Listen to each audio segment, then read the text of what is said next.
It's that best time of day again, time to draw a card from Life's Potluck Buffet card deck. I'm John Paulus. You're listening to Life's Potluck Buffet, and thanks for listening. I really appreciate it. Okay, so the card for today is card 39. Treat others' work as their possessions. Let me read it to you.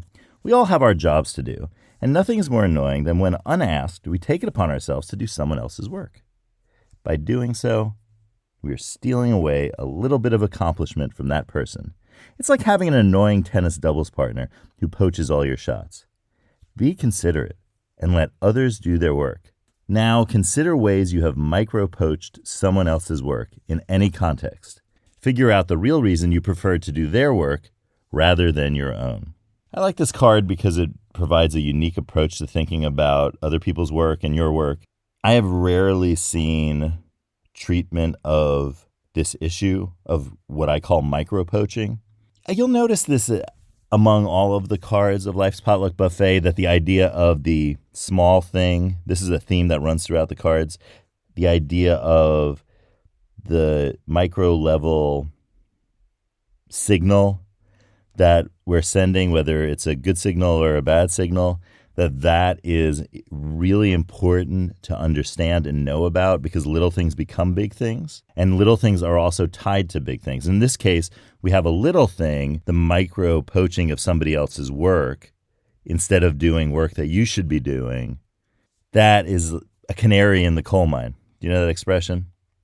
Where I guess they sent canaries or brought canaries into coal mine to see if I don't know. I guess before they went into a coal mine, they put the canary in to see if it died. And if it died, that meant the oxygen levels were too low. I assume that's how it happened. If you know anything about that history, or if that's just, a tale that people tell that never really happened, let me know in the comments.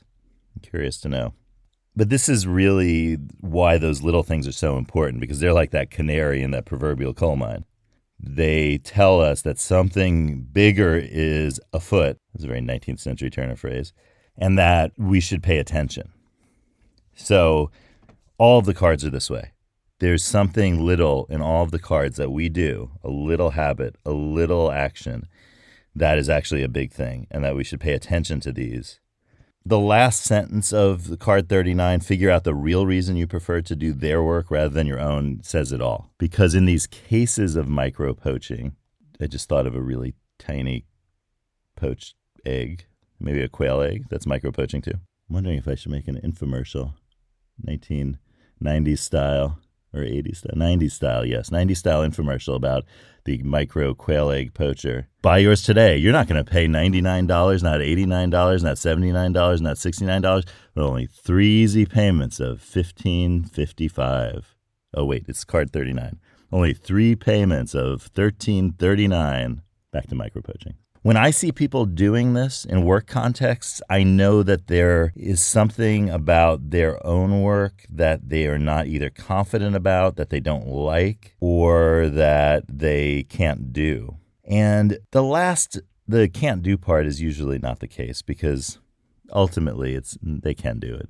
But there's always this hang up or obstacle. And this happens a lot with people who are supervising others, where they're going to do the work of the people that they're supervising and step in and kind of micromanage and micro poach that work instead of doing the work that they're supposed to be doing. They're looking in the kind of wrong direction. They should be looking up at the people who are supervising them in a sense, and understanding that they have work commitments for those folks. And that their role with the people who they're supervising is one of support, encouragement, everything good, so that those persons can do their work the best that they can. And it's management, right? And I find that it's often the case with people who are, sometimes they're in a position where they're not comfortable with the commitments that they have to a higher level of leadership, and coming up with commitments that are appropriate to that level. rather than coming up with commitments that are appropriate to someone who they're supervising. So there might be some task that they're doing that is best done by someone who they're supervising, but they can't let it go. And you've had this happen to you, or if you're a supervisor, have you done this? Those moments are really, really, really important to look at because everybody sees them and everybody understands them except for ourselves. And that's when we're in the dark about things. And that's the point of Life's Potluck Buffet, is to bring us into the light, to say, okay, let me understand what I actually do, how I actually work, what my life and work are really about. That's what's at the core of Life's Potluck Buffet. Nothing more, nothing less. But think about how much it makes a difference in the flourishing in your life to know these moments that everybody else can see and says, oh, there's John again. Why is he doing that work that his supervisees should be doing? Why can't he just let them do that and focus on the tasks that his managers and his supervisors and people in leadership positions that they want to see done? That's a good way of thinking about micro-poaching, is to think about it as the avoidance of work that you ought to be doing. And as soon as you figure out why you're avoiding that work, why it's not happening, then you're going to have an insight into your work style, your work life. And as soon as you apply the Life's Potluck Buffet principle of treat today as tomorrow, then you're going to do what you need to do. You're no longer going to be micro-poaching. You're going to be focusing on your work, and then that opens you up to be a good manager and leader. The reason that we're looking into these things is to understand how to get to a point where we're flourishing. So think about instances when you took the work of somebody else and you did it for them. Understand how they feel about that work. Where a lot of times people can be very, oh, I don't care, whatever, do it, fine. You want to do it? It saves me the trouble. But these words are covering for the person's hurt feelings and their bad feelings. Because when you steal someone else's work from them, you are stealing a chance for them to be flourishing and to accomplish something and feel good about themselves. When you think about it that way, things change. Because by focusing on others in this case, you can really get yourself back on track.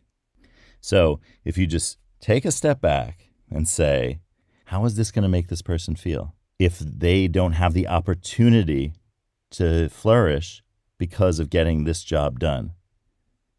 People like to get jobs done. It gives us a feeling of accomplishment. And that's a really nice thing about work. And sadly, something that rarely gets talked about in work.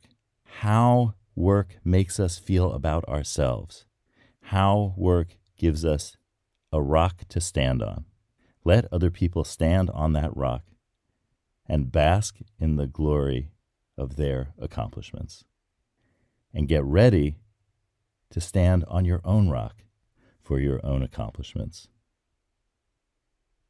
If you enjoyed this video, please give it a like, subscribe, and head over to lifespotluck.com to learn more about Life's Potluck Buffet. Now, if you really wanted to, you could hit that notification bell, but I'll leave that up to you. There's no pressure. I know that I don't love getting notifications in the middle of my day when someone who I love has uploaded a video. As much as I love them, it's just, we all got stuff going on. So, no pressure. Have a great day. We'll see you next time.